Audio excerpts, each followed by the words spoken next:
السلام عليكم ورحمة الله وبركاته. بسم الله والصلاة والسلام على رسول الله. النهاردة هنكمل إن شاء الله في الدروس الخاصة بكورس Application Security و DevSecOps بالعربي، ولسه مكملين في الروم بتاعة Intro to Pipeline على Try Hack Me. هنكمل زي ما احنا بنشرح الجزء الخاص بالنظري، وبعدين إن شاء الله بنخش في الجزء البراكتيكال أو العملي، إن احنا بنحل الجزء الخاص بيه على lesson نفسه. هنتكلم النهارده في ايه؟ هنتكلم النهارده في اكتر من توبيك ان شاء الله. هنتكلم عن الكيو اي تيستنج، هنتكلم عن ايه الفرق بينه وبين السكيورتي تيستنج، هنتكلم عن الساست والداست، وهنتكلم عن البنتريشن تيستنج واستخدامه جوه الاس دي ال سي او السكيور ديفلوبمنت لايف سايكل، وهنتكلم عن استخدام الساست والداست ان شاء الله في الحياه الواقعيه. فتابعوا معانا الفيديو. طيب، أول حاجة هنتكلم عنها هو كلمة التستنج. التستنج بشكل عام هي كلمة بيقصد بيها عملية الاختبار. طيب، احنا في مجال السكيورتي لما بنتكلم عنها بنقصد بيها اكيد السكيورتي تيستنج. طيب، هل ده هو النوع الوحيد؟ لا، هو في الحقيقة النوع التاني من انواع التستنج اللي هو كيو اي تيستنج او كواليتي تيستنج او كواليتي اشورنس او كواليتي كنترول، بغض النظر هو بيتقال ازاي، بس هو في الاخر هو تيست بيستخدم عشان نحدد جودة السوفت وير او الفانكشن اللي احنا عملناها. طيب، بنعمل فيه ايه بالظبط؟ بيبقى فيه اكتر من نوع من انواع التستنج، يعني مش هنتكلم بالتفصيل، بس هنتكلم عن اشهر انواع من انواع التستنج اللي موجوده. ونبدا اول حاجه باليونت تيستنج. اليونت تيستنج من عنوانه فهو ان انا ببقى بعمل تيستنج على يونت او على جزء صغير من اجزاء الكود. بمعنى ان انت دلوقتي والله انت عملت فانكشن، فانا بجرب الفانكشن دي اشوف هي شغاله ولا لا. انا مثلا عامل حاجه بتحسب ارقام وبتطلع ارقام موجبه، فما ينفعش ان هي تكون مطلع لي ارقام سالبه. انا مثلا بحول فلوس لحد، فما ينفعش ان الحساب بعد كده يبقى طالع بالنيجاتيف. فببقى حاطط شويه تيست كيسز، المفروض التيست كيسز دي الفانكشن بتاعتي تعدي عليها وتبدا ان هي تسكسيد او تنجح ان هي بتعدي في التيست كيسز دي بالنسبه لليونت او بالنسبه للفانكشن اللي انا شغال عليها. طيب، انا دلوقتي عملت تيستنج على اليونت او على الفانكشن. طيب، بعد كده في حاجه عندي اسمها انتجريشن تيستنج. بمعنى ايه انتجريشن تيستنج؟ معناه انتجريشن بمعنى ان انا يعني بدخل اكتر من حاجه مع بعض، او يعني بشغل اكتر من حاجه مع بعض في نفس الوقت. بمعنى ان انا دلوقتي لو انا دلوقتي عملت الفانكشن الجديده فانكشن A وعملت لها تيستنج والدنيا تمام، وفي فانكشن تانية عملتها فانكشن B وعملت لها تيستنج برضه والدنيا تمام. طيب، ايه اللي هيحصل لو انا حطيت الفانكشن A مع الفانكشن B؟ انا محتاج اعمل انتجريشن تيستنج، يعني بعد ما انتجريت ال الاشياء دي او الفانكشنز دي مع بعضها، محتاجه تيست الابلكيشن كله واشوف ايه اللي حصل، ايه البيهيفير اللي حاصل، هل لسه السوفت وير بتاعي بيديني نفس الاوتبوت بتاعي ولا لا. طيب، كلمه ريجريشن تيستنج هي نوع من انواع الانتجريشن تيستنج، وهو مينلي بيحاول يبص في كل الفانكشنز اللي فاتت وبيشوف ايه اللي حصل، اذا كان حصل اي ديسربت او ميس يوز في الفانكشنز القديمه، لان انا ممكن اعمل فانكشن جديده تخرب لي فانكشن قديم. فهنا الريجريشن تيستنج بيركز ان انا يشوف كل اللي فات بقى من فانكشنز كانت شغاله اوريدي، هل هي لسه شغاله ولا اي حاجه من التست من اليونتس او من الفانكشن الجديده بوظت الفانكشنز القديمه. هنبدا نتكلم عن انواع السكيورتي تيستنج، واول حاجه هنتكلم عنها هو الساست. الساست اختصارا لايه؟ اختصارا لستاتيك ابلكيشن سكيورتي تيستنج. هو بيعمل ايه الساست؟ بيعمل ان هو بيريفيو الستاتيك كود بتاع الابلكيشن بتاعي، بيبدا يقول لي اذا كان في ديتكشن لاي vulnerabilities موجوده، عن طريق ببساطه ان هو بيقسم اي كود او اي سوفت وير ل سورس وسينك. تمام؟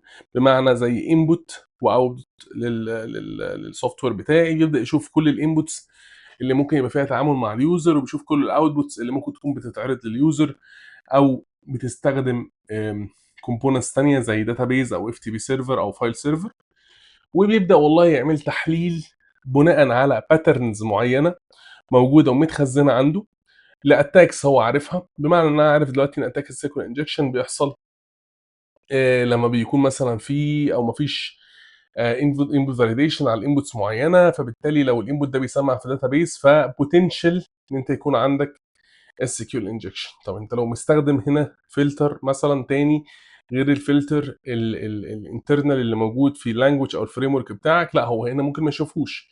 فمن ضمن مشاكل الساست الكبيره جدا هي مشكله الفولس بوزيتيفز، ان هو بشكل كبير ممكن يكون مش شايف او مش قادر يعمل اناليسيز مظبوط للفولنربيلتيز اللي بتطلع دي. الساست يعتبر هو بيقدر يعمل اوتوميتد سكيور كود ريفيو، بمعنى ان انت مجرد ان انت بترن سكان بيبدا ان هو يبص على كل الكود بتاعك ويبدا يقول لك لو في اي نوع من انواع الفولنربيلتيز موجوده.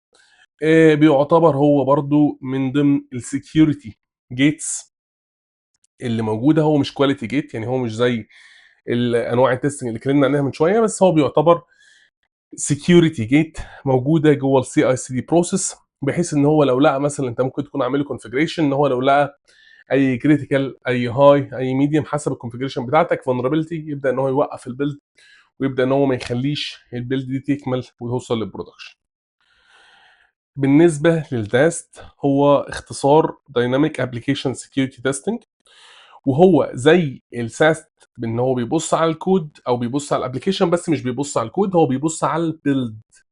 بمعنى ان انت خلاص بتكون عملت بيلد وعملت مثلا ديبلوي على يو تي سيرفر او عملت ديبلوي على سيرفر معين، فهو هنا لو احنا مثلا عملنا ديبلوي لويب ابلكيشن فبيبدا يبص على الويب سيرفر او بيبدا يكلم الويب سيرفر باليو ار ال بتاعه، وبيبدا ينتراكت مع الويب سيرفر ده كانه يوزر حقيقي، بيحاول ان هو يعمل ميميك او بيحاول ان هو يعمل يعني بيحاول ان هو يوري او ينفذ اتاكس زي اتاكر حقيقي ممكن يكون موجود بيهاجم الابلكيشن بتاعك. برضه هو عندي بيقسم السوفت وير لسينك وسورس او سورس وسينك بالترتيب، وبيبدا ان هو يحاول ينفذ اتاكس من الانسيرشن بوينتس اللي موجوده. فنفترض ان انت عندك مثلا انبوتس في فورم معينه، وبيحاول ان هو مثلا يدخل بيلودز سيكول انجكشن، ويحاول يشوف اذا كان في سيكول انجكشن بيحصل في بيلود بتتم في مثلا سليب فانكشن بتحصل في الداتابيز بتاعتي ولا لا. فهو بيعمل نفس الفانكشن، بيجرب من سورس السينك، بيجرب مع الانبوتس وبيشوف الاوتبوت شكله عامل ازاي، اذا كان هو فولنربل ولا لا. بس الفرق الكبير ان هو بيبص على البيلد مش الكود. هنتكلم دلوقتي عن البنتريشن تيستنج في السكيور ديفلوبمنت لايف سايكل، وهنقول هل الساست والداست، وبيفترض ان انت عندك تول زي الاياست او الانتراكتيف ابلكيشن سكيورتي تيستنج، او تول زي الراسب اللي هي ران تايم ابلكيشن سكيورتي تيستنج، هل وجود التولز بالنيو تولز اللي احنا اتكلمنا عنهم دول، هل دول كافيين ان انا اتخلص من البنتريشن تيستنج؟ هل دول هيحلوا محل البنتريشن تيستنج بشكل كبير؟ لا طبعا، الاجابه القاطعه لا طبعا. طب هما فايدتهم ايه؟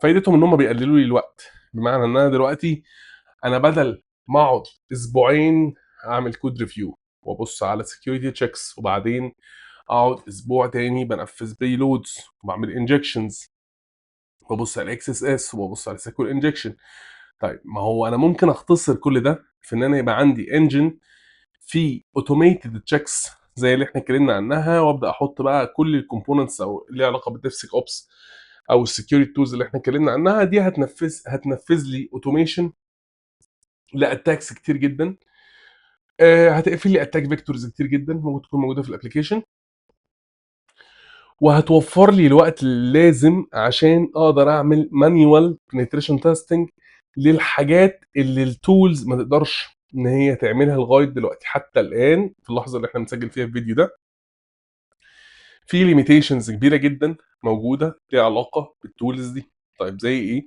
زي ان انت فلنفترض ان انت بتعمل مثلا كي واي سي، بتعمل مثلا فانكشن نو يور كاستمر، تبدا ان انت تدخل فيها مثلا انفورميشن معينه عنك، ولقيت ان انت في مثلا لوجيك فولنربيلتي بتخليك تباي باس الفيريفيكيشن اللي بيحصل على الورق بتاعك. لقيت ان انت مثلا ممكن تبعت الورق بشكل معين بحيث ان هو يتفيريفاي من غير ما يتعمل له تشيكينج بشكل مظبوط. عندك مثلا فاينانشال فانكشن، فاينانشال سيرفيس، لقيت ان انت لو والله لو شلت خطوه من الخطوات اللي انت بتعملها، او لو لقيت ان انت مثلا بتبعت ماينس في واحد من الانبوتس، لو لقيت ان انت عكست عملت ريفرس لفانكشن انت شغال بيها، والله لقيت ان انت لما بتعمل كده في بيهيفير معين بيحصل بيخليك تباي باس الكنترول او الفلو اللي موجود عندك. في الحاله دي ده كله حصل عشان انت كبن تيستر شغلت دماغك وعصرت دماغك ووصلت ان السيناريو ده لما بيتم بالشكل الفلاني بيحصل باي باس او بيحصل فلو او باج معينه في الكود اللي موجود. هل اي تول من التولز اللي اتكلمنا عنها تقدر تكتشف حاجه زي كده؟ قطعا لا. الاكسس كنترول فولنربيلتيز برضو من ضمن الحاجات البشعه اللي هو صعب ان داست او اي بي اي سكانر او اياست يقدر يكتشفه، لان هو احيانا بشكل كبير ما بيكونش فيه باي لودز انت بتنفذها. انت ممكن تبقى بس بتغير فاليو، بتغير رقم، بتحط حاجه في التوكن مكان حاجه تانية. صعب على التولز في اللحظه الحاليه اللي احنا بنتكلم فيها ان هي تنفذ حاجه شبه كده.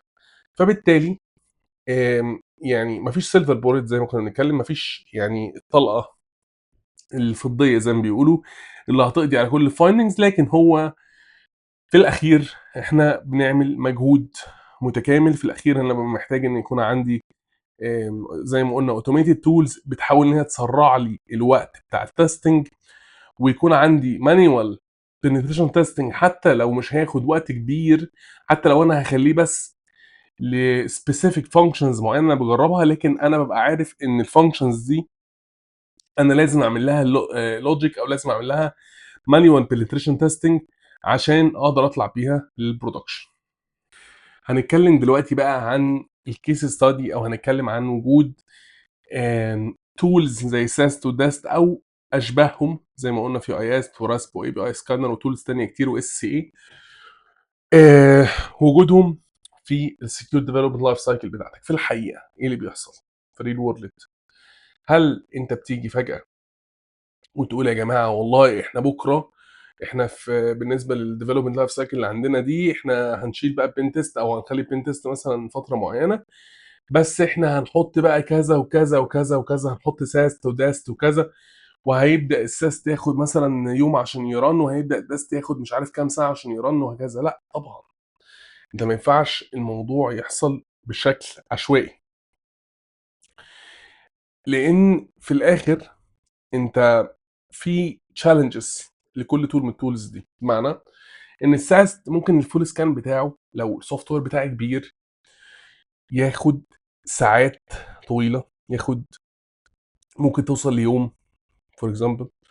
الداست ليه تشالنجز برضه هنتكلم عنها بالتفصيل بعد كده، ممكن برضه ياخد وقت طويل جدا.